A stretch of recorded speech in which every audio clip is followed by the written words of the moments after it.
Heavy cavalry was an integral part of the Mongol army. By definition, they were fully armored.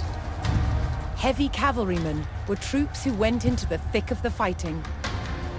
Mongol heavy cavalry had steel helmets, but they also had this very distinctive form of armor here, known as lamina, made of steel, rawhide, and even leather.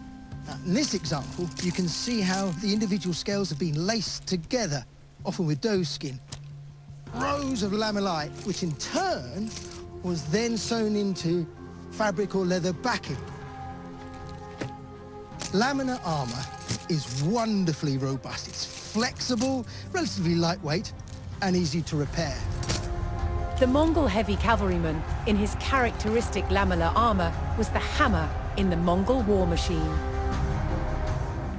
All Mongols, both heavy and light cavalry, were capable horse archers. However, for the heavy cavalry, shock troops that rode into and smashed the enemy, the bow was of secondary importance. Their principal weapon of first contact was the lance.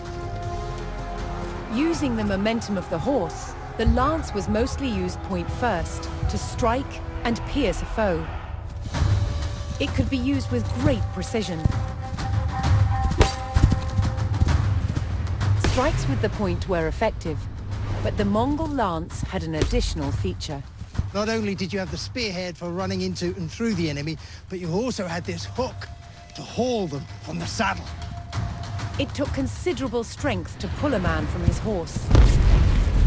And doing so took him out of the fighting just as successfully as a head-on strike.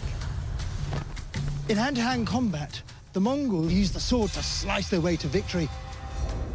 But they also had this, the great mace, which they used with two hands.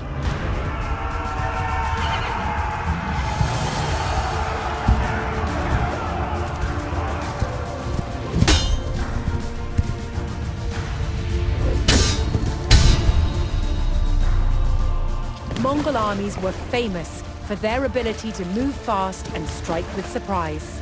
But their heavy cavalry was a brutal shock force that could overwhelm and crush an enemy with raw power.